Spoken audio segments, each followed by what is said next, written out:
of his thoughts on what's going on in the commercial market with leasing and tenants in the areas he focuses on, which I think it's East Williamsburg and the Bushwick, but if it's beyond that, we're going to be interested to hear more because it's the CB1 covers a bigger area than that. So go right ahead, Ben.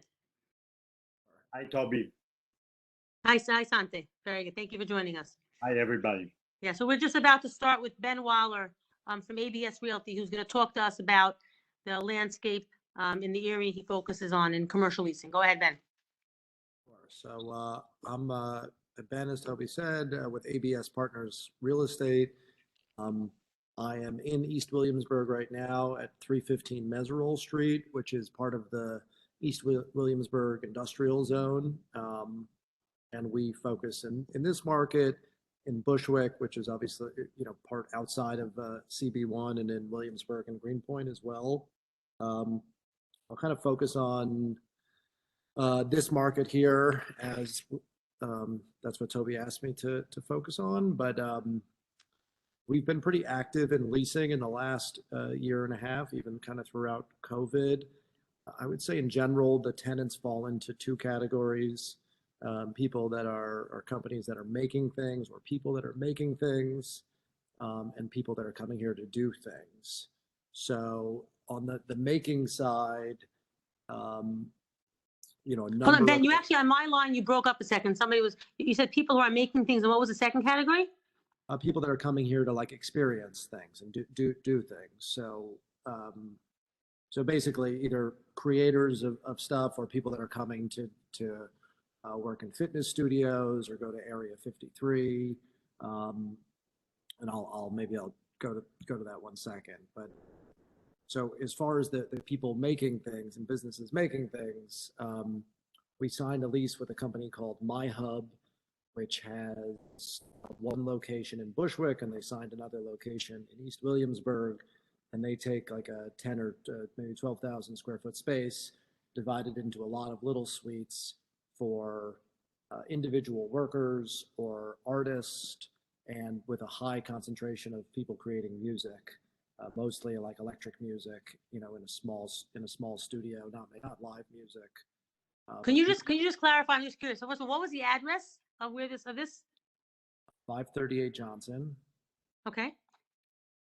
Which was these are basically, and I'm just curious, what's the typical size of the space that they're taking? So they took a 12,000 square foot space and divided it into, I want to say, like 50 suites. So they're going to sublease those units out on I think they do monthly, but maybe annual basis. And it's a lot of musicians, a lot of people mixing music within the space. Not exactly live music, but people creating music on their laptops. They also have artists and other small businesses that take space there. In the same building, 538 Johnson, which used to be a printing building, we signed a lease with a design studio that designs various things for corporations, kind of like a marketing company, but more on the design end. They relocated. Are they making like physical displays also, the marketing company? They'll design them. They don't actually make them. They're not building anything, but they're designing. They relocated from Grand Street in Williams. We have a lease pending with a coffee roaster in the same building. We signed a lease with King Street Bakeries. So they're doing like a 3,000 or 4,000 square foot bakery with cakes. Does that have a retail front end? It will. Production? It doesn't. It's production primarily, but the owner's going to incorporate some retail within the building. We just signed a lease yesterday with a fitness studio, kind of an alternative fitness studio. It's pole dancing classes.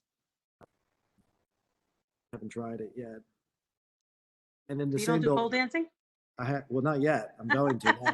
Let's go back a second. I'm just curious. I'm just go back for a second. I know Sante is also going to be interested in this. On the music production, the 12,000 square feet. I mean, would you mind sharing? Is it public information what they're paying? It's not public information. It's not public information. Okay. So they basically did a master lease, and then they're subletting it out. But that's phenomenal. I mean, it's a great user, and it's really interesting flavor in the area. Yeah. Right. They have a building in Bushwick at 1 St. Nicholas or 2 St. Nicholas, where they have. And this is their second location. This is their second location, yeah. Oh, wow. What was the name again of the group? My Hub. It How do used you to be spell that? My. Oh, H- My Hub, MYHUB? Yeah. Used to be Phenomenal called- user. Okay, very interesting. Now, going for a second, I'm just curious about the bakery. So you said that they're, right now, is it ground floor space or is it above grade space? They took a second floor space. Second floor. So if it would be expand to retail, then they would be taking ground floor space? There's a plan I'm for the assuming, build. yeah. There's a plan to incorporate retail with the different manufacturers in the building. The first floor Yeah. is not leased yet, so that's Mhm. kind of this next phase. There'll be some sort of more of a collective representation of the tenants of the building. That's Exactly. interesting.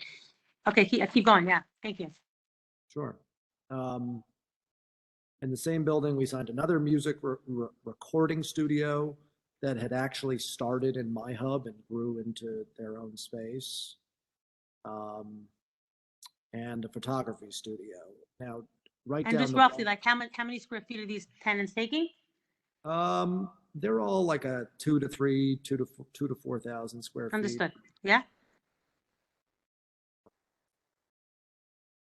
Down the block at 456 Johnson, that's more of an office type building. Just a flavor of the tenants there. There's a number of photography studios in the building, and also a couple of music recording studios as well. So again, makers, photography and music. sure. And could you just give us a sense, if you can, what kind of rents are they paying? Sure. So that building, And I'm sure it's very wide because it's signed over time. Yeah. yeah, no, that building has kind of consistently gotten $30 a foot. And are they getting how much fit out is in the building? So the floors are divided into 1 to 3,000 foot units. Mhm. There's common bathrooms, there's common pantries, there's common conference rooms. It's all, every unit has a Sure. HVAC, but there's no fit out beyond that. But they're smaller units, so they don't really. Understood. Now, in sort of circling in these areas, and you're welcome to comment on other parts of Brooklyn, are you involved in industrial leasing also, or is it not really where you focus? And do you see an effect on the availability of this kind of space because of industrial users? Because in like certain parts of the neighborhood, they're like they're next door to each other almost. That's a good question. We signed a lease across the street from where I am now at 300 Meserole. Okay. With an industrial tenant for $25 a foot, a warehouse tenant. There's not a lot of warehouse space on the market. It used to be that the non-industrial uses could pay much more than the industrial uses, but I'm not sure that there's that much of a difference anymore.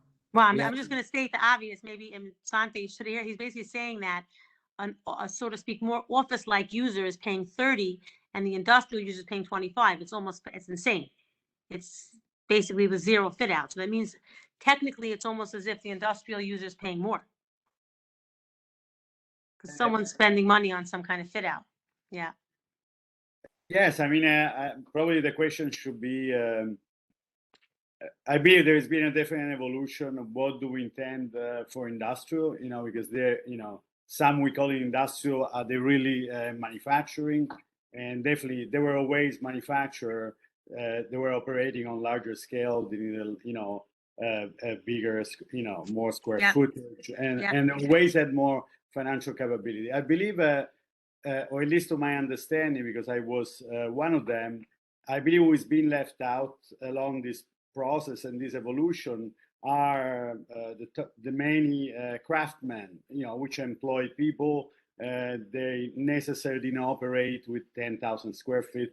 They even operate with 1,000 square feet. And together with them, I believe, occupying this industrial space, which, since the 80s, they will start to be being occupied by artists. And it's interesting because I was studying up some of my old paper and I found so many things about art event. There was this Go Brooklyn Open Studio Weekend 2012.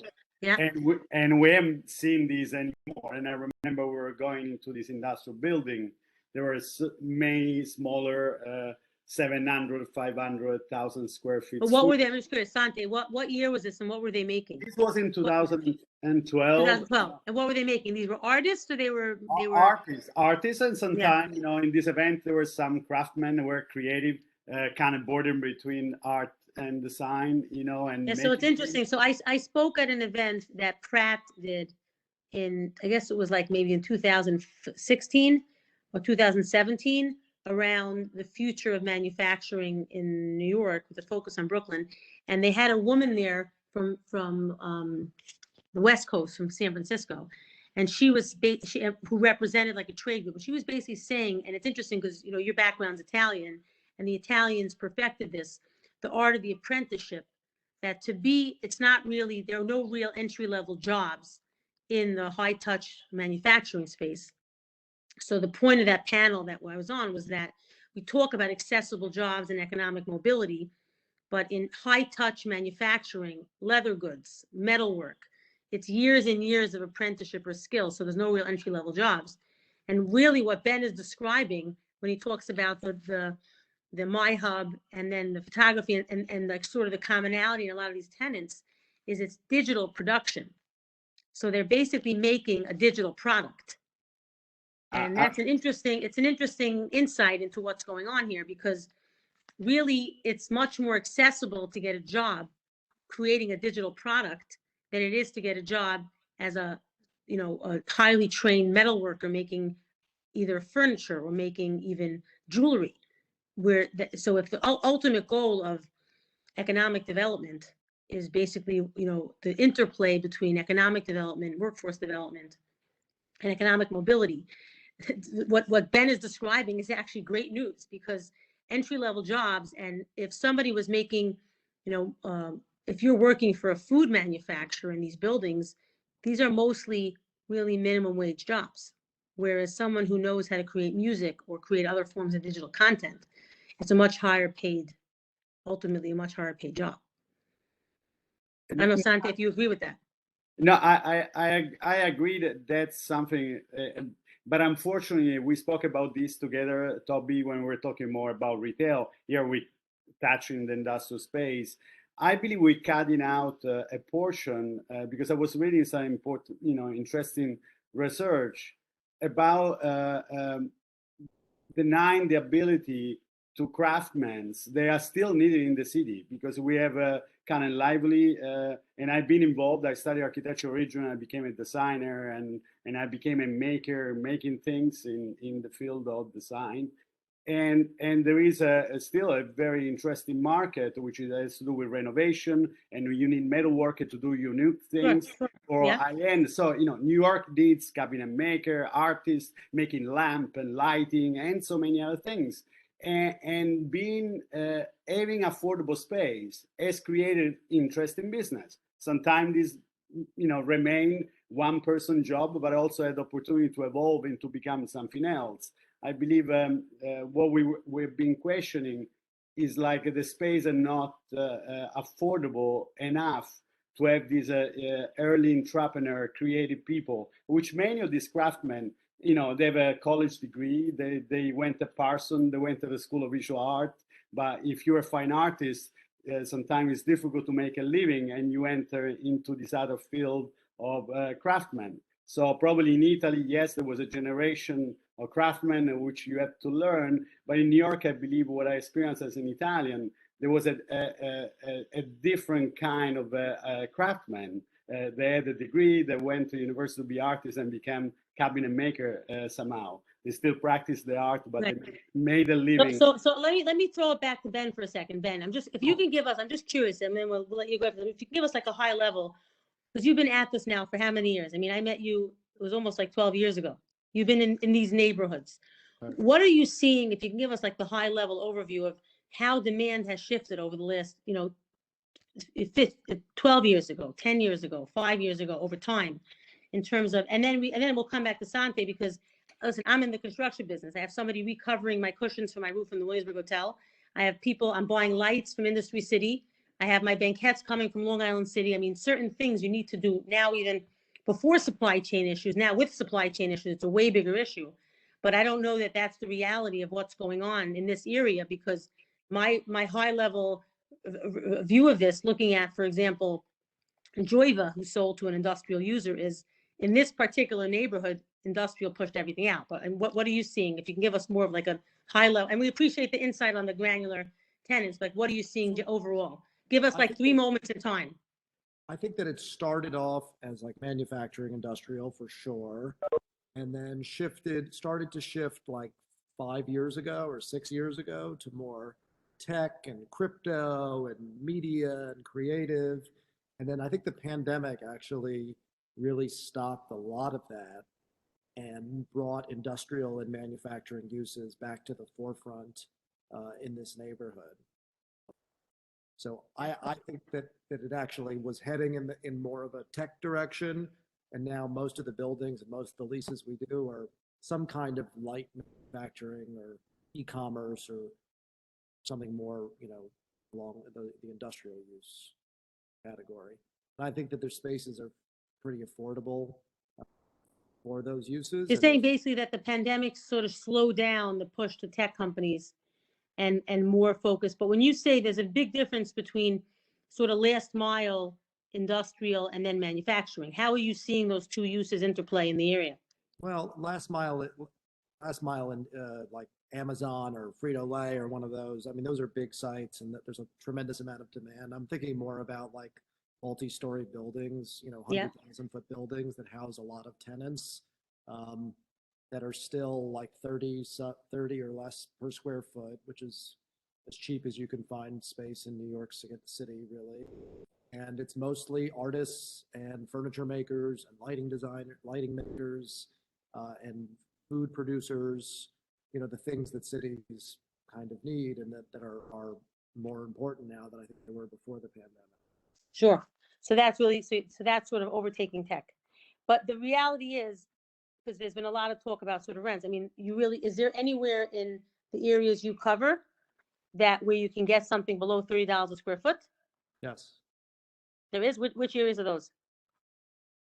right in East Williamsburg. I mean, I think You still can find below, yeah. absolutely. So 53 Scott is a brand new building. 154 Scott is a 120,000 square foot building. Rents in both of those buildings, which are pretty primarily artists, are under $30 a foot. Interesting. Okay. Rents at 538 Johnson, which I do not want really posted on the record, are under $30. Yeah, I'm just taking high level notes for a summary for the thing. Very high. So there's definitely space available. In the building that I'm in now, the owners spent a fortune renovating it. There's no way they can rent it for less than $30 a foot. You'll see behind me, there's no one here. It looks beautiful. It looks great. It is very nice. It's a big office for one person. So, Okay, no. It's very, very helpful. Does anybody have any other questions, comments, thoughts? So then I have just one last question. In terms of like sort of post-pandemic recovery, it sounds like there's movement in the market for months already. So you've been busy and there are a lot of tenants, so things are well down the path of recovery in this part of North Brooklyn. Yeah, there's the vacancy is going down very quickly. Very good. Okay. Fantastic. Sante or Jay, any questions? No, not really. I mean, it's what I said before, Toby.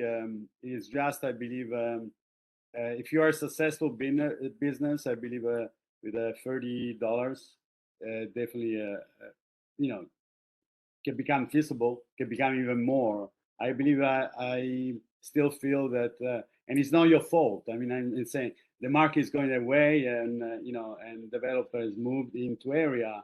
The artists are not mentioned anymore, and definitely artists were the one that make this neighborhood attractive, even for developer to come over or for certain industrial business to come over, and we are losing them because they will never be able to afford to have a space. And I believe they've always been historically an important presence in the city, to our narrative, to our neighbor. We're losing this individual being creative and having their own vision in Williamsburg. And Toby, can make comment at that also with their hotel, how much the narrative of local retail and local boutique. They would make their own things. It was very important to have a target for a market too. But that's my comment. Very good. And with that, thank you, Ben, for your time. Appreciate you joining us. With that, we're going to switch to Alyssa Zoller, who's going to introduce herself. And actually, Sante is going to, she's going to talk about, hold on, my video just stopped. Alyssa works for a major owner in Williamsburg, and is going to talk something to that, what you started mentioning, which is the leasing environment and the amazing work she's done over the last couple of years. So go right ahead, Alyssa. And maybe just introducing yourself first, if you don't mind. Sure. Thanks, Toby, for inviting me. Hi, Ben. It's been a while. So I work for Two Trees, overseeing leasing in Williamsburg, also in Dumbo, and our one asset that we have in Manhattan. But I started here in April of 2020. Great timing. And sort of my goal was to lease up the property that we had in Williamsburg. Before that, I was at Newmark, where I was a broker, representing tenants and also owners. And a huge portion of my business then was in Williamsburg and in Brooklyn. I met Toby previously when I was working on 25 Kent development. So in terms of leasing activity in Williamsburg, it's really been kind of incredible in a very scary market for most owners, most developments. We've had tremendous leasing success at the building. We'll be announcing soon that we will be basically fully leased. And what's the address? Which one is this? This is so one? yeah, so it's 10 Grand Street. 10 Grand, yeah. And it's connected to One South First. It's the building I'm sure many of you are all very familiar with. It's part of our larger Domino's Sugar redevelopment. It's the second building to be built in the larger complex. Really unique in that it's split, one tower commercial, the other portion residential. So what we've found, and I was just kind of re-looking over the numbers, is 80% of the leases that we've signed in the building, the principal or the founding member team, they all live in Williamsburg or Greenpoint, so they're hyper local. Two of the CEOs or decision makers, in fact, actually live at One South First, so they can just walk through the bridge of the amenity and go right to their office. And for all these founders, a lot of them are using this as a recruitment tool to say, like, we're not a midtown company. They really, they're really using the appeal of Williamsburg to help them with recruitment. And they really found that this is where most of their employees and the people they want to hire live. And that's really what we found with the companies whose founders or the decision makers did not live in Williamsburg or Greenpoint. They wanted to use it to attract people to come work with them and use it as a differentiator. In terms of the types of tenants that we're seeing there, I think Prime Williamsburg, I'm going to differ a little from what Ben said, where we've seen a huge influx of signings. We signed almost a quarter of the deals in the building with what I would call fintech companies. So technology, some sort of, finance bend. Most of them are, as Toby knows, near and dear, are somewhere in the blockchain space. A couple of them are doing work with NFTs, currencies. So we're seeing a really high concentration there. Were you trying to say that it was during COVID, basically? That this was all in the last year? All of this happened during COVID. Yeah. I mean, we signed all of these deals here. It was really driven by people that wanted to get their teams back in the office, were feeling really disconnected. A lot of them are newer companies with fresh rounds of funding. And I would say primarily these teams are all, they're all younger than me. So they're, under 30, most of the decision makers, which is pretty amazing. And so is the staff, and people are coming in. All the leases have been signed since the pandemic, except for Pros, which was our first tenant there. They were signed before, but I can speak to every other tenant. They're all coming in every day. I don't it's think basically there's the any opposite. other. It's the opposite of what's going on in Manhattan. It's literally the opposite. Exactly. So I think that there's a couple of factors there. I do think that, there's just a lot of the demographic makes sense in the neighborhood, younger demographic, as you know, um, and they're really drawn to the location. They want to be on the park. They're not as concerned about, transportation concerns, which you hear from some people about being in Williamsburg, because they Sure. all live there and they want to be part of the neighborhood. I mean, Toby, we've been speaking about this for years. Office was sort of like the final frontier in the neighborhood. Everything else was already there. So I think it's really exciting, and we have people, that want spaces that they can't have. We had people competing over these last several spaces. How much space is in the whole building? About 135,000 square feet. Wow, congratulations. So Thank you you. pretty much, I mean, so it sounds like it was like 90% of that was signed during COVID, post-COVID. Yeah. Mm-hmm. That's amazing. And I think what we're seeing here is that the floors are about 6,000 square feet. So the groups that are here really feel like they have a presence. They have floor to ceiling windows. So the smallest deal we signed was 2,700. The largest deal was closer to 15,000 square feet.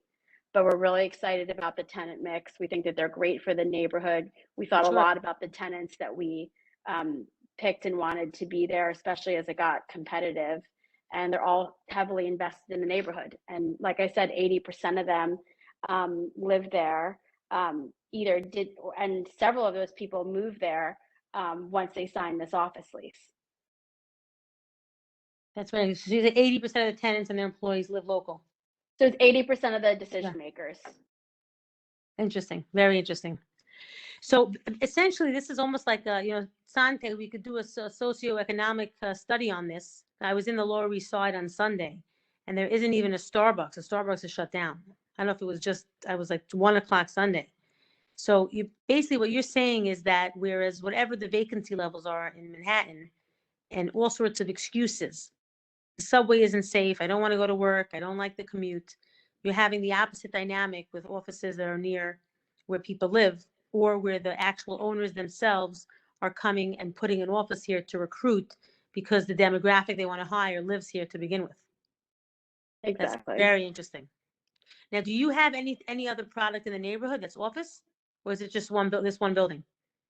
Right now, we just have this building. As you know, I'm sure you've all driven past. The refinery is underway. I can't make any announcements as to a date or when we will be delivering, but of course, it's our intention to have office there as well. Yeah, and that building is how big is that building? It's about 400,000 square feet. Wow, so that would be so another 4 times the size. The floor plates are much larger as well.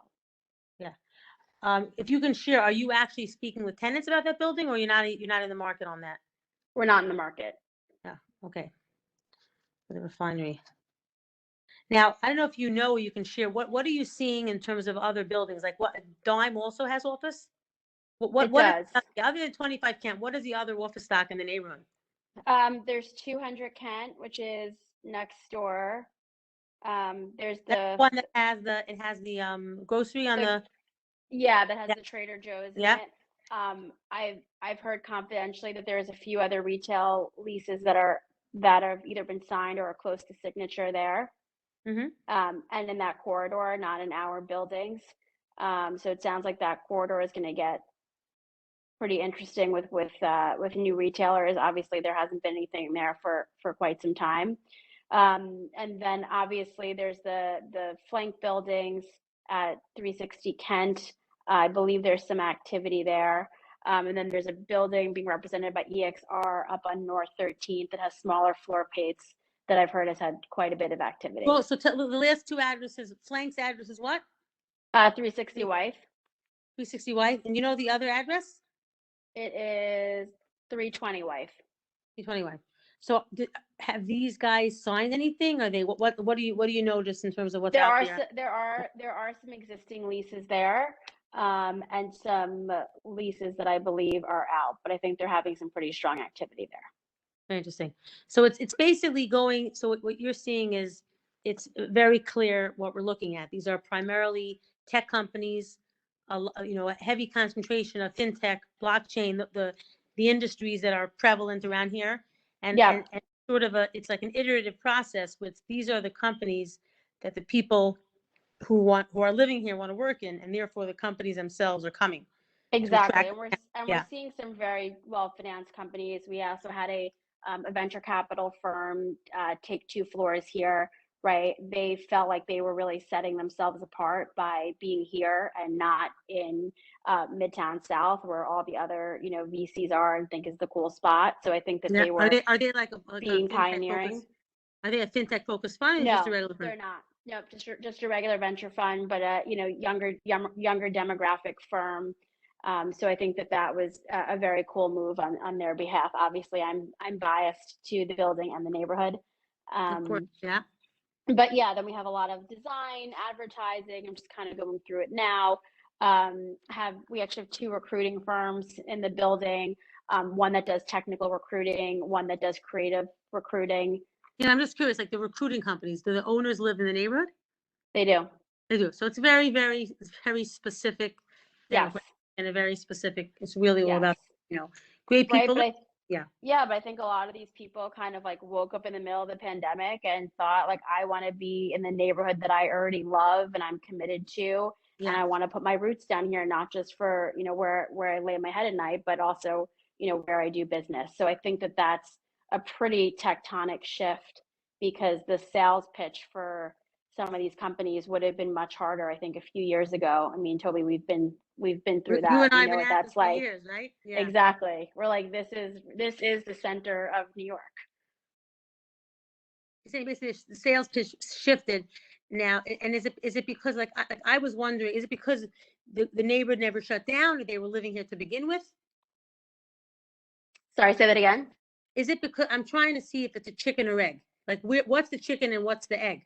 Because if you look even at Dumbo, and I know, you know, Two Trees owns a lot of property there also. Dumbo, like, but between June and January of 2021, I just remember going there. I have a lawyer that's there, and the neighborhood felt deserted. So then it becomes a vicious cycle, whether the restaurants shut down or slow down, the coffee shops, whereas you really never felt that in Williamsburg. So Right. what's the chicken and what's the egg? Is it because people didn't go away to their houses in upstate New York or to their family in North Carolina, and therefore there were more people here? Or was it like, what in your mind was the catalyst that's basically created this huge success story, which, I mean, I don't know if I'm under a rock, but you need to tell the story better, because this is, I mean, I wasn't aware of this is a phenomenal story that's not just about your building, it's about the neighborhood, and about the return of New York starting in the outer boroughs. So what was the trigger? You tell me. We're a small part of it, I think, to what Sandy was saying earlier. I mean, it's the neighborhood has been built up and loved and nurtured for, you know, for decades, right? We're just, you know, lucky to have a part of it, and, you know, feel really good about our contribution with the park and what that's meant for the neighborhood and the community. So I think, you know, listen, I think we know that all over New York, Brooklyn wasn't left out of it, that people were fleeing for a period of time. But, you know, we saw the bounce back, I think, pretty quickly in Williamsburg. I remember walking around, you know, at the end of 2020, and I was like, wow, Williamsburg is like so alive, and it was amazing. And it was like, it was fun and great to be there when other places really didn't feel that way. And I think you can probably, you know, all felt those sentiments. So I think the park, having the existing bars and restaurants, there's, you know, amazing, you know, I think, you know, housing stock there for people to choose from. And I think all of those elements really worked. So I'm just curious, and then I'll open up for other questions. Is it just anecdotally, do you think that the tenants that signed in the building, did they live here before COVID, or did most of them move in during COVID and then look for a place to work? What's your general sense of specific to your building?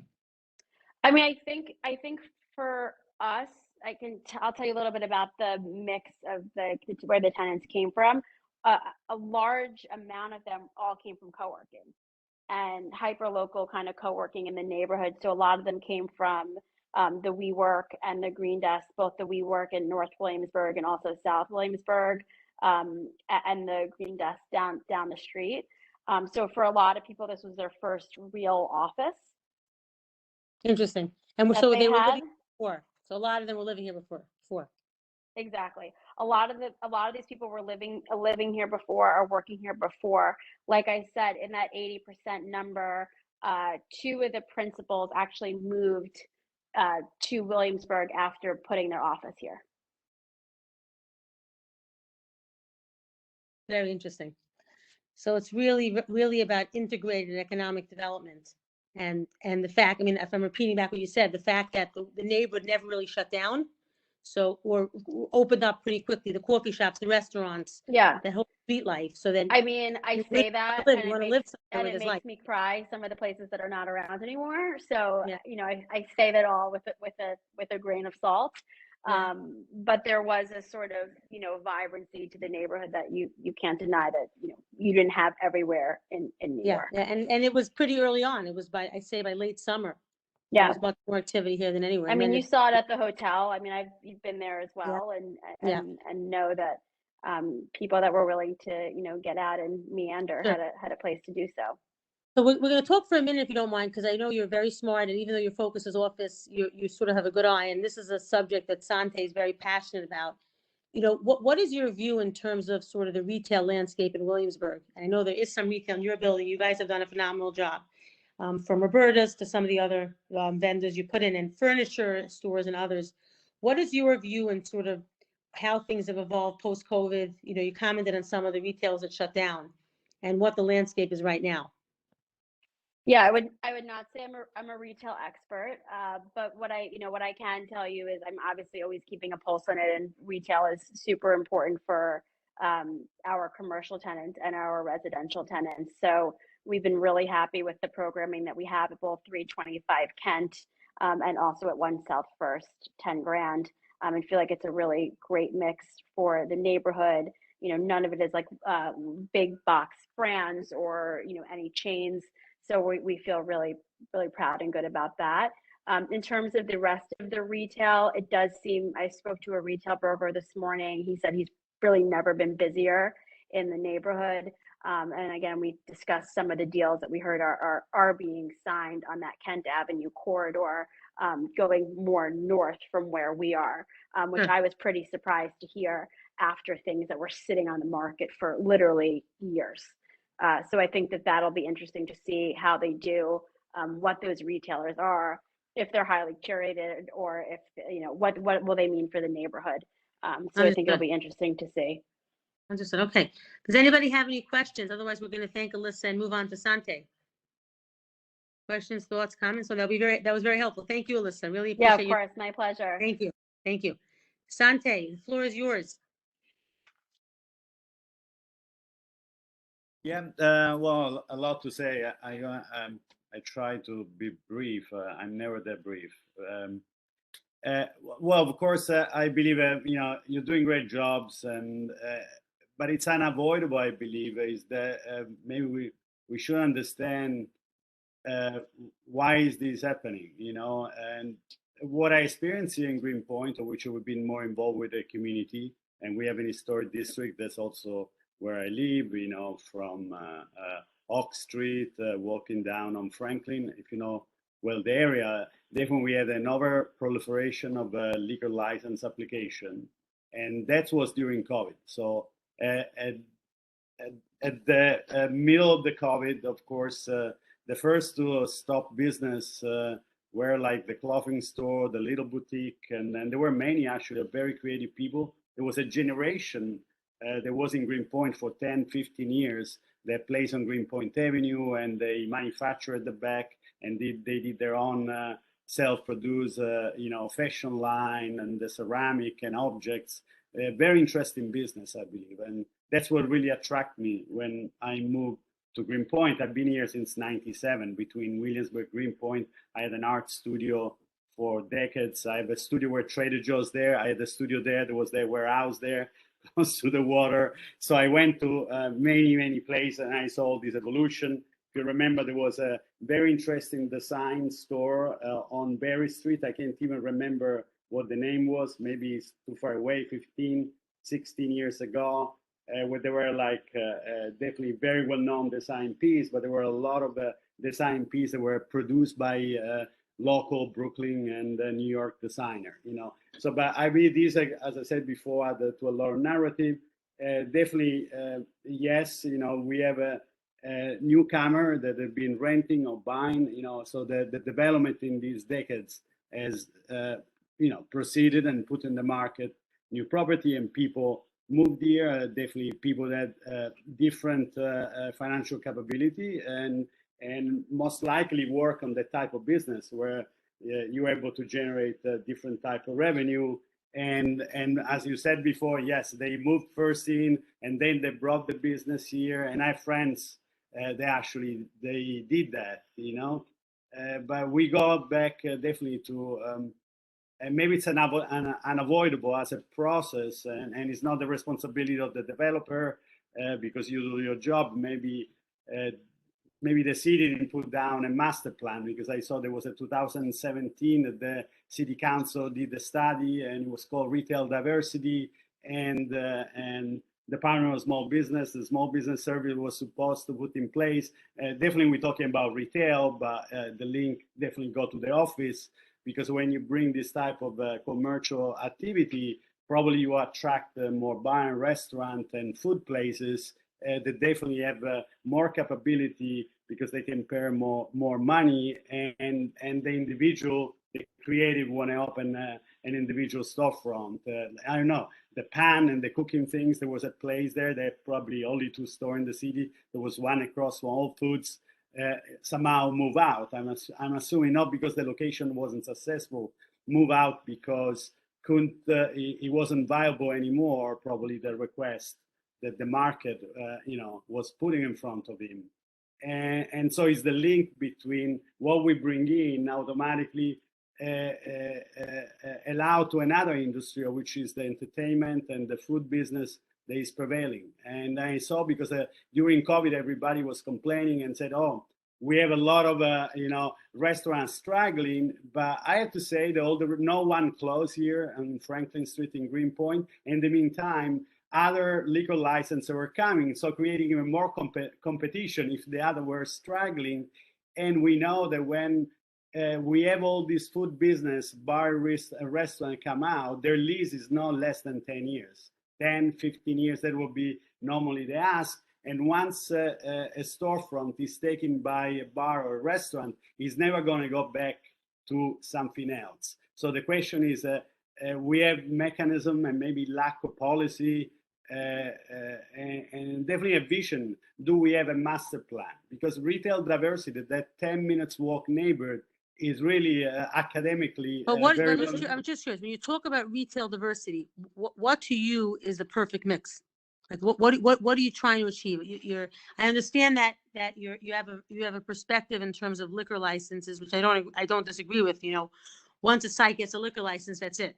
But what is your view on an ideal mix of retail? But I would say that the idea is what I don't know. The East Village was. There were a lot of individual business and a lot of creative people. And that's also from a tourist point of view. And, you know, and I had my own Airbnb. I did many things, and I have friends. I'm European, I'm Italian. And so I had people coming to New York, certainly from Paris, my friend from London. They didn't come to New York just because they want to go to eat a restaurant in one of these sheds outside. They came to New York because there was a universe of individual business where they did shopping. And yes, they went to a restaurant and they went to a bar. So the question is, what kind of tourism we want to bring in? You know, I'm saying, Toby, is the creative people, their own vision. It's not the mass-produced things. No, I understand. Made a selection. Well, let me ask you this question. What is your, I mean, I'm going to ask you a difficult question. That's not a simple one to answer. I mean, you know, how do you, if you were mayor, governor, in charge of everything, how do you wave your magic wand and say, is it by putting in commercial rent control? But does that even really work? You know, how do you encourage? Is it by stopping liquor licenses, having tighter controls? I mean, how do you actually encourage this? And some of it goes to the economic reality. You know, I forgot the name of that amazing bookstore between Wythe and Berry. It's been a long day. A multi-story bookstore. They're actually in LaGuardia Airport now also. So obviously they figured out an economic model that works. It's Yeah, we phenomenal. have one Yeah. here in Franklin, is Word, and is our local bookstore. Very Yeah, important. yeah. We work you know, very hard to support it because it's Right, so fantastic. my question to you, McNally, Jonathan, is it's McNally Jackson. McNally Right? Jackson. Yes, Good. yes. We love those guys. We're always buying books from them. And there, you would think that a bookstore that boutique wouldn't survive, but it is. So, what is your thought process in terms of, the public policy discussion that has to happen beyond just saying, on the list, retail diversity, a tighter controls on liquor licenses. Yes, if every single store gets a liquor license, and then we have a row of restaurants, that's not really what anybody wants. But what is the solution? Is my question. What are you thinking is the solution? I believe, Toby, I'm a capitalist. And so, to me, just say, do we put a restriction and we control? I don't know if I like that, but I believe. No, I'm speaking in extreme terms. I'm trying to understand. Right, Yeah, right. yeah. So, to be honest with you, I believe going back to the legal licenses. Now, I go to place, I go to restaurant, I go to bar. But it's not that I want to be against, but I'm against if there was a 500-foot law, for example, at the New York State Liquor Authority that says no more than 3 liquor license without 500 feet, if there is no public benefit, right? So now here, Franklin, we have like 15 license within 500 feet.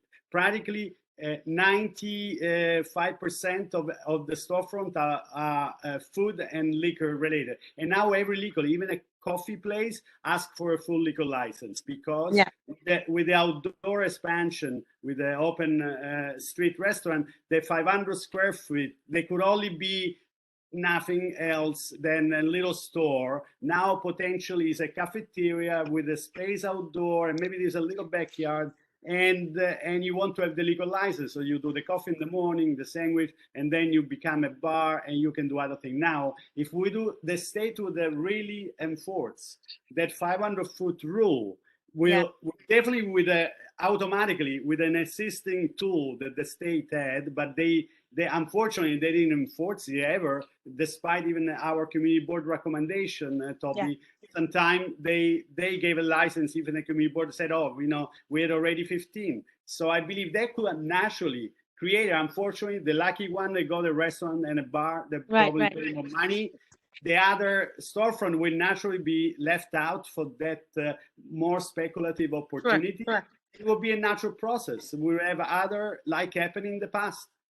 And so it's complex, but we need to have willingness. But I'm sure we have lobby for certain industry that they are more powerful and to be very direct without any particular accusation. Definitely probably they have invited not to really want to look at that idea of retail diversity. It was pointed by City Council in 2000. There are 72 pages. It's there on the internet. And it's interesting to see what have we done today. We have done this. Actually, we lost even more the diversity. And of course, I don't have a solution, but we have to do what we're doing, Toby, talking and really pointing out. We're not against anything, but a good ratio, a good balance is what is vital from neighborhood. And I think one of the challenges, and I'm curious if anybody has any other thoughts. One of the challenges is really outside of more effectively enforcing the 500-foot rule. And I'm in Miami now doing some development, and there it's a 700-foot rule, and it's like involatile. They're very, very strict in certain neighborhoods. And certainly, Sante, I mean, if you look what's going on in Greenpoint and parts of Williamsburg, there's no there's huge proliferation. A lot of it has to do just with the role of economic reality playing out. McNally Jackson is an example. So it's obviously a well-run business, and there are other examples of businesses that, have survived. And so I think it's a challenge. I don't know if anybody else on the call has some thoughts on this topic, but really outside of, and I know we're not rehashing the outdoor, the outdoor structures, which I will just mention that there is a state judge that put an injunction in. So the city council tried to approve permanent structures in front of restaurants, if I'm getting my facts correct. And I believe that a state judge said that they cannot put that in place without doing a full environmental impact study. So we've spoken in the past about this issue, that essentially giving someone, whether it's 10 or 15 or 20% free real estate on the streets of the city of New York creates an unfair advantage. You can't sell books in front of your store, but a tenant that could use that extra space is basically getting a rent reduction by building that hut. So we'll see how that plays out. I think it's going to have a huge impact if ultimately there's there, either through the legal process or the legislative process, there's a limitation on the structures in terms of helping with retail diversity. Because right now, Sante, if you show a single space to a restaurant, they're calculating how much money they can make by seating people on the street, and the candle maker or the furniture maker or the bookstore can't compete with that because they're stuck within the confines of their store. So I think this is a big issue that we should really think about, and maybe vocalize, because I think whether it's deliberate or not deliberate, the policy of allowing restaurants to be outdoors and have outdoor space, which was necessary when you told people they couldn't dine indoors, today is having the effect of negatively impacting retail diversity, maybe inadvertently. But also, Toby, I mean, we may go outside of the topic of your economic development meeting, but I believe it's also reality, and there is beyond the new development, you could be on the 55th floor and you are more detached. There is an historic neighborhood here where I've invested and other of my neighbors have invested.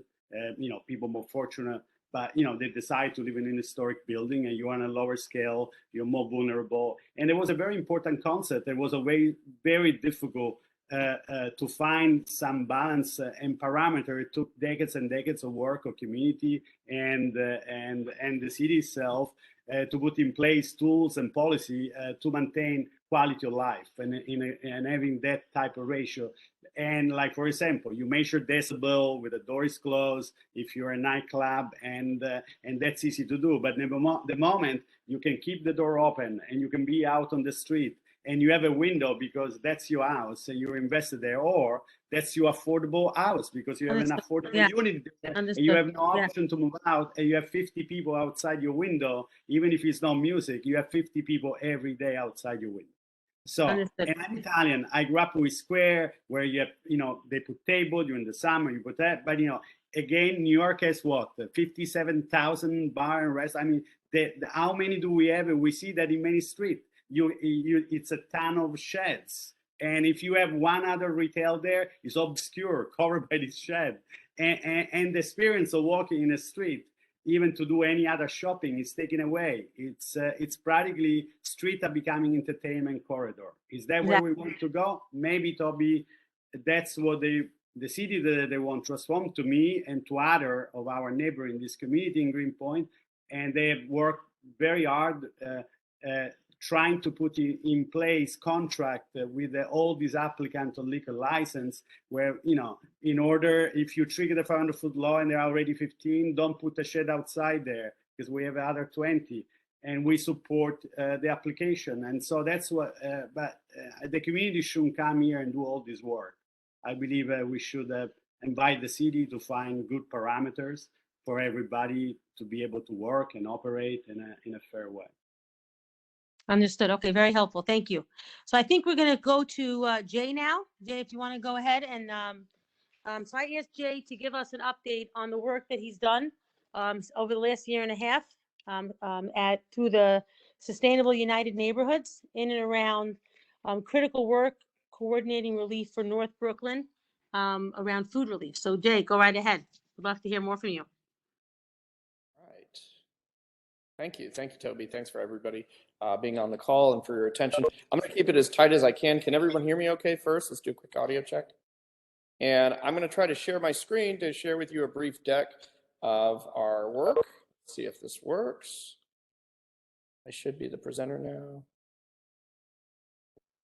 What we'd love to talk to you about is basically food relief here in our North Brooklyn community and what we've been able to do with what we've called the North Brooklyn Food Relief Coalition. Clearly, this was an unprecedented time. We all know that. But where it really hit hard was just the food access ways that we've run into. You know, how do people get food? How do they obtain nutrition? How do they get to their stores? With all of those displacements, we ran into a real challenge. And at the beginning of the pandemic, you know, food insecurity has always been a challenge here in the city of New York, of course. Scarcity and you know, you've got all kinds of factors that come into play. We were not a food relief non-for-profit prior to this, but we've become one of those. And within that, you know, we've ramped up really quickly. But prior to the pandemic, we were looking at about 1.2 million New Yorkers that were just facing some form of food insecurity. At the height of the pandemic, and as it sort of progressed, that number swelled up to about 2 million New Yorkers, basically 1 in 3 of us. I remember seeing a data point in October of 2020, 1 in 3 New Yorkers did not know where their next meal was going to come from. So those are the challenges, and certainly we had to step up as a non-for-profit and pivot to respond. We began a kind of a journey, if you will, over the last 2 years, and we can highlight it real quick just to overview. Food relief obviously underway in basically April of 2020, with World Central Kitchen coming on board and helping us really look at last mile distribution and getting that food out to various underserved communities, a lot of NYCHA properties, a lot of senior housing, you name it. We were trying to deliver throughout Brooklyn, but also with World Central Kitchen's help, we did reach to the Bronx. We were down in Red Hook. We were in Queens and Ridgewood and Jackson Heights. So with great larger partners, we were able to come in. While many of our other fellow non-for-profits were trying to figure out what was next, we were able to open up and staff and get the PPE. So those first 4 months of the pandemic, we did a lot of great work. As the pandemic progressed, we continued to look for opportunities to partner and bring more food to these neighborhoods. We knew that we were kind of getting a little bit of like, North Brooklyn was falling through the cracks a little bit. So we continued to seek out. We partnered with folks like the 9/11 Day Foundation, and we were able to do some really powerful events for Days of Service at Bushwick Houses. We brought in a good number of volunteers for that. As we moved through the year in 2020, we launched our first sort of holiday give back. Some of you might have seen this, but we partnered with, at that time, around 20 organizations, and we were able to do roughly 1,500 households receiving what we like to say like a canasta, a full holiday dinner, complete with protein, everything you needed for a good winter, Christmas, whatever holiday dinner. And that was great for that part of the year. As we moved through the rest of the year in 2021, we were able to lock in with Assemblywoman Davila to be able to bring USDA's Farmers to Families program to the neighborhood. 2 shipments a week for months. These were 22 pallet shipments every time. So we're talking about moving 44 pallets of food off of a truck with logistic partners like our great neighbors at Wonton Food and a ton of volunteers, because what happened was last mile distribution in New York, you were able to get the food out from different distributors in New Jersey and in Boston, but we did not see any dollars for last mile distribution. So it was all volunteer led.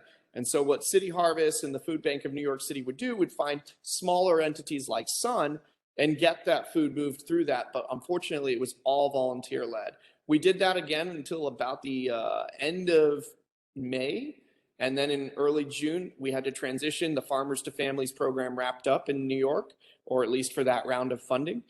They were looking at doing a different kind of approach. We'd never really heard back from USDA as to what that was. But, you know, to be clear, we were fighting for food to continue to our neighborhood with, you know, Nydia Velázquez and Senator Gillibrand on the phone to drive those conversations directly with USDA and DC. Because for whatever reason, we were falling through the cracks and that last mile just wasn't coming to our neighborhoods.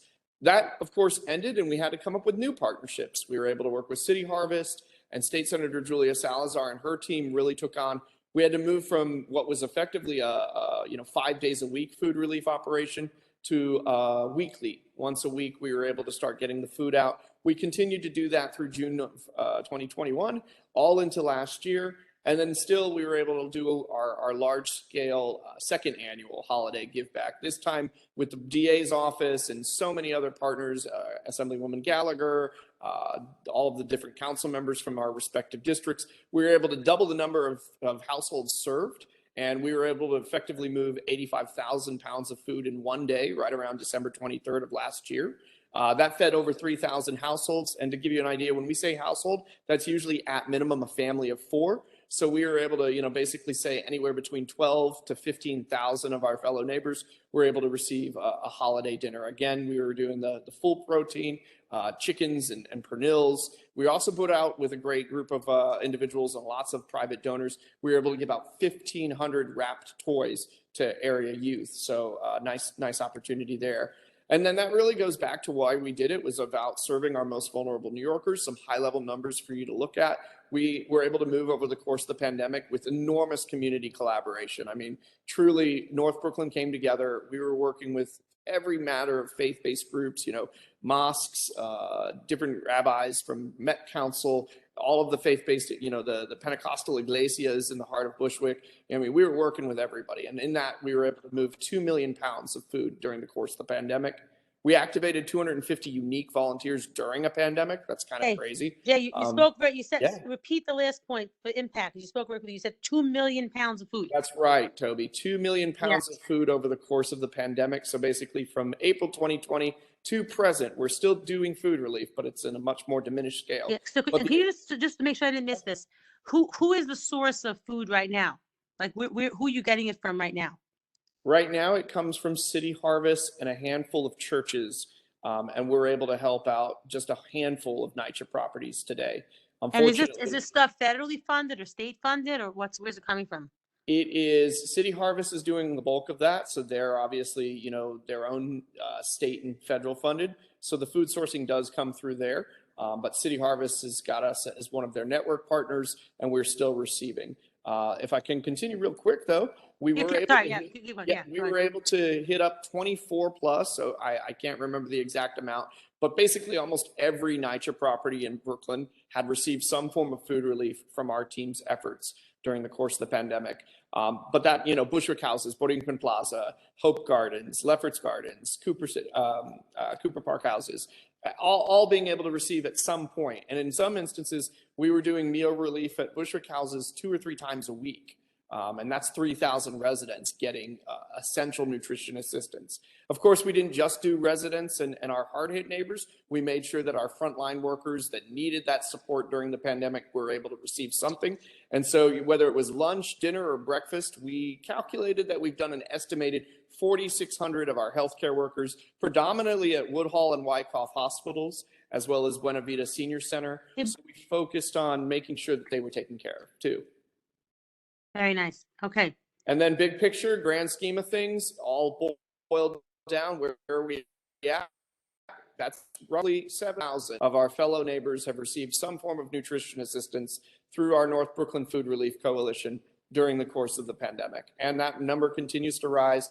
Even in a modest and much more constrained way, we're still doing food relief every week. Every Thursday and Friday, we try to get it out to Scalabrini Center to serve undocumented workers, Tompkins and Sumner Houses in our NYCHA properties, Bushwick Houses from occasion, and of course, still Hope Gardens. We move all over North Brooklyn, and we do this literally with zero government funding, $0 of dedicated funding from city or state. We just do it straight off the backs of private citizens coming together to help each other out, much like many of the other mutual aid groups. The only key difference is we are a formal 501c3, and we're very lucky to have amazing development partners and space to work through. But feel free to check us out and learn more. I appreciate the opportunity to present. Thank you. And Jay, I have some questions, answer. but Dina, who's on I'm from the happy. Brooklyn Chamber, only has a few Okay. minutes. So Dina, could you just maybe give us a high level, whatever you have time for? And then Sure. sorry for delaying, appreciate the time, and we'll have you back. Go ahead, yeah. And then Okay. Dave, stay with us, I want to ask you some questions. Go ahead, Dina. So I'm Dina Rapiner. I'm the VP of Economic Development and Strategic Partnerships at the Brooklyn Chamber. And I know some of you are meeting for the first time. And thank you for inviting me to this meeting. I hope to attend future ones.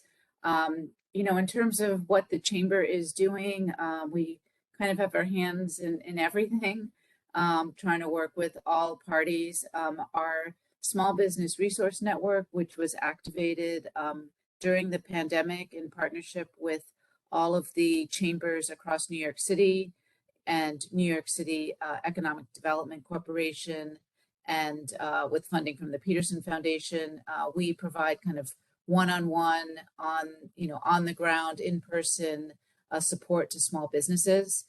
We're up to 12 what we call resource specialists that fan out across the borough to, like I said, work one-on-one with small business owners. And we now have multilingual capability. We just hired someone who speaks Urdu. We have Haitian Creole, Spanish. We don't have Chinese yet, Russian. And we also have those that specialize in the food and beverage industry, which has been, hurt, even though they have that outdoor seating. Many of them are really like hanging on by their fingernails, trying to make it work. The outdoor seating for many has really continues to still be a lifesaver, as there's still many diners that still don't feel comfortable eating indoors. As much as they can, eat indoors, they still don't feel comfortable doing so. So, and then in addition to that, we have been really focused also on workforce development, because the big pain point for a lot of businesses, small and large, and including our own, is finding people to fill these open jobs that are there. So we are working very closely with workforce development trainers. We provide our Good Help staffing services helps vet and find employees for small businesses that don't have an HR department or a person and need people. So, workforce development has really grown our capabilities have grown in the last few years. And we are also working to help facilitate career paths that really lead to kind of a living wage and lasting careers. And we're part of what's called a Skill Up Coalition, where we partner with workforce providers and then funnel them to open jobs that are actually across New York City, not just Brooklyn focused. And then in addition to that, we are expanding our tourism capability. I think I forget your name. I don't know everybody's name, but you had mentioned tourism, and we feel that tourism is a great opportunity for Brooklyn. We know from what's been said, people live here, love it here, and we also know that tourists are looking for that real experience of what it's like to be in Brooklyn and experience Brooklyn. And so we're looking to take tourism beyond the Brooklyn Bridge and Coney Island and get out into the neighborhoods, which ultimately might lead to people moving here and setting up businesses here and so forth. And then we are today was a busy day. I was out. I live in central Brooklyn, but I was out by from early this morning until just recently. We were out at the microgrid groundbreaking, microgrid networks groundbreaking earlier this morning, which is very exciting. So we're getting into resiliency and ways to prepare businesses and large and small to the commitment to being carbon neutral by 2030 or ultimately 2050. So we're looking for ways that we can assist in that process. Ultimately, probably some subsidies will be required, but kind of getting that out and work very closely with Jay and some other local partners to try to plan for this and the education that will be required. What else? We are also expanding our international reach. We're on a weekly basis receiving visits from different delegations and looking for ways. I just had a meeting the other day with the Ghanaian board, and they are looking for ways to facilitate a partnership with Brooklyn-based businesses that are looking to export to Ghana and maybe set up facilities and industry, as well as ways to create relationships to ship or import Ghanaian products into the United States. And then we also, our president, Randy Piers, just got back from a week-long visit to Korea, where he also signed a memorandum, MOU, with South Korea to, again, facilitate those trade opportunities. So, and then, But you know, we have, I've been watching no, go Randy ahead. on social media, so that sounds Yeah, phenomenal. Randy is the king of social media. You can Yeah, no, but it really, follow I mean, it looks his, like he was doing some very serious work there and really opening yes. door in South Korea. Phenomenal. Yes, he had some very good meetings with KAIST, which is kind of like, I would say, like the MIT of Yeah. South So Korea. that's something, Um, has a location been identified, or is it just sort of in the planning stage? it's still in the early stages. Yeah. So, yeah, they're very serious about How do you having spell, an how outpost. do you spell the name of the school that he signed the KAIST. beautiful, yeah, KAIST. very interesting, phenomenal. So, so yeah, there's a lot on our plate. And, you know, I also welcome all of you to, you know, kind of learn about some of our events that are coming up. We're planning an energy summit coming up in June is our next big event. And that will include kind of, you know, large panel discussions and then also a trade show. So we're working on the location right now, which will be, you know, closer to you rather than to us. It might be North Brooklyn, or, you know, kind of beginnings of North Brooklyn is some of the areas that we're talking about. So we're also trying to find ways, you know, we understand that, you know, our offices are Industry City. It takes a long time to get there from where you are. So finding ways to, you know, almost have a little an outpost out by you. I mean, our resource specialists are definitely working with the small businesses in Williamsburg, Greenpoint, Bushwick, and that area. But, you know, we're trying to find ways for us to have more visibility. So, you know, please, if you have, whether it's an event or an opportunity that you'd like us to come out to, you know, we're very interested. Today, we also went over to Evergreen's new building that that is coming on the market at 500 Stag.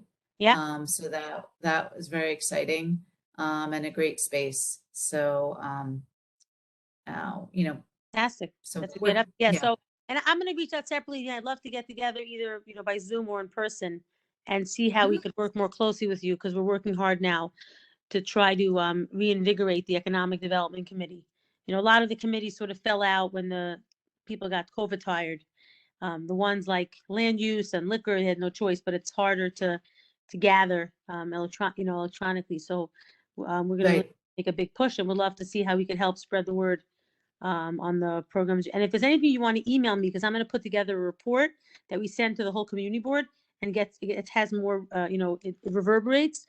You're welcome to share anything about some of the local programs and other things that you're working on, and we'll drill down a little further.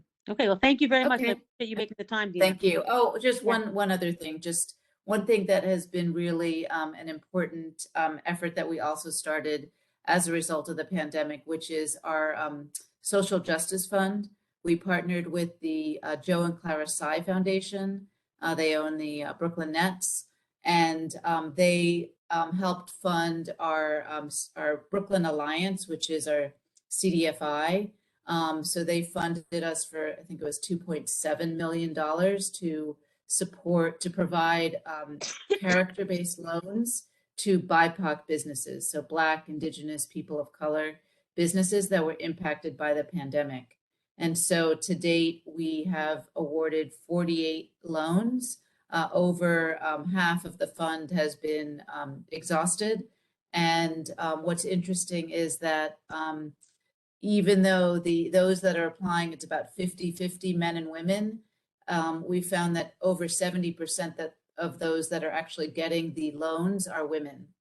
So, it's clearly an area or, clearly they're not being served by traditional banking.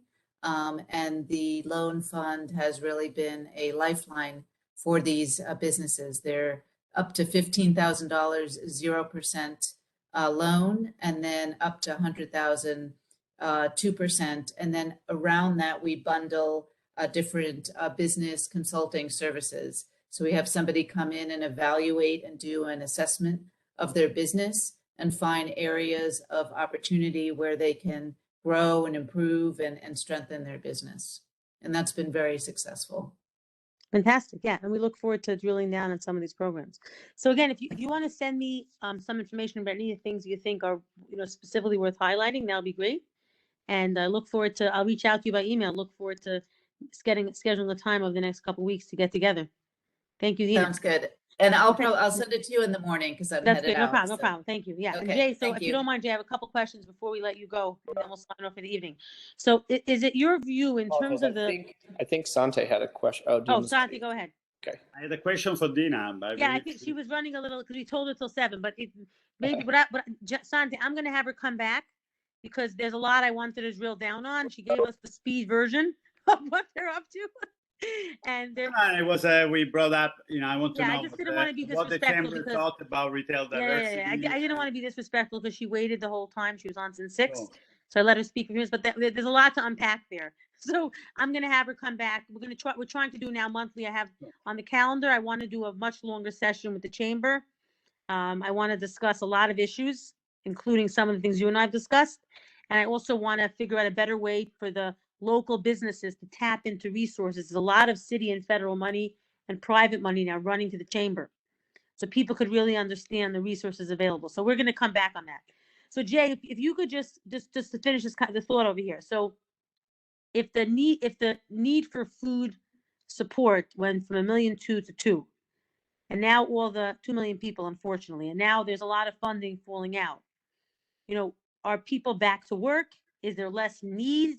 Is there less money? What's going on? That's what I'm trying to understand. Yeah, that's really a great dialogue. So briefly, it was 1.2, it swelled to 2. Now it's estimated to be about 1.6 to 1.8 million.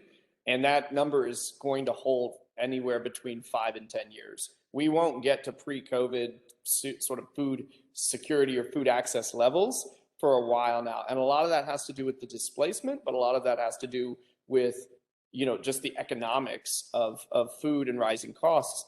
To your question, though, has there been less food? Yes, there's less food. There's less.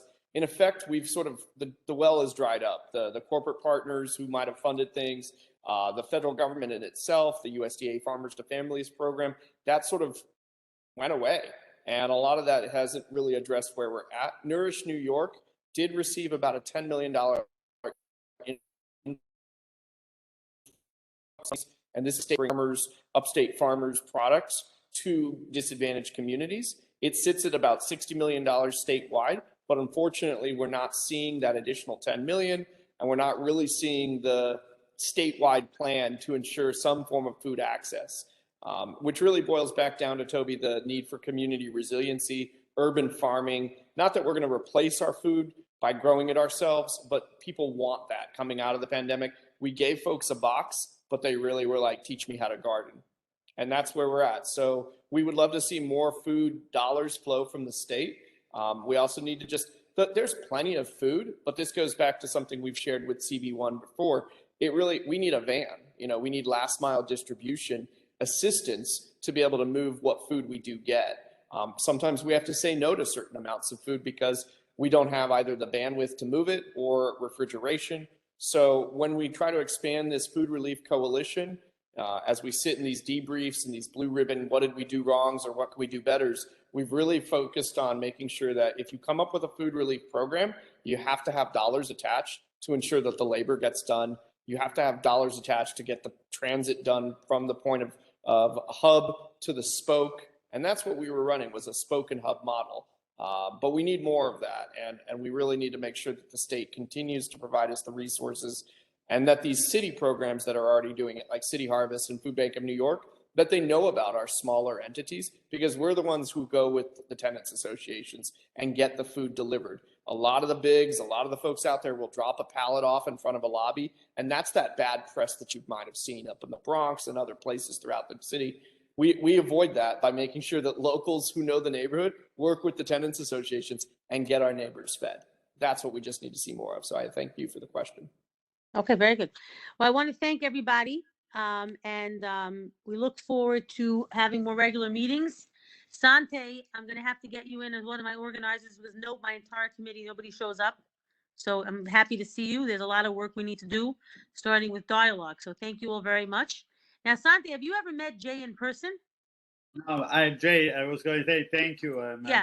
What I'm going to do is I'm going to facilitate coffee between the three of us because Great. knowing each of you individually, I think, Sante, you would really appreciate Jay. And we didn't touch on the phenomenal work he's doing. He used to be, maybe he still does, a community organizer at the local Moore Street Market. So he's a deep believer in retail diversity. I know, which is a passionate subject for you. I saw his I'm head working- was moving and he was kind of acknowledging what yeah. I'm saying. And he really, and also he's phenomenal, doing phenomenal work in workplace development. So I really, Jay is a local nonprofit deep in North Brooklyn, and is a passionate advocate for people that can't advocate for themselves. He pivoted into food relief after, but also the other thing, Sante, that you're going to be thrilled to hear is he's done a tremendous amount of work around clean energy with grants he's gotten from NYSERDA. So I'm going to put you guys in touch and we'll have coffee. Oh, fantastic. Okay, Fantastic. thank you. I Thanks. don't know who's behind the community board as the host, but it's not Marie. Thank you for helping us arrange this. It's Jerry, but have a good Jerry, day. thank you. Hi, Thank you Jerry. very much. We Thanks all. appreciate your help and we look forward to reconvening next month. Thank you, Jerry. Thank Thanks you. all. Thank you. Thank you. Bye. Bye.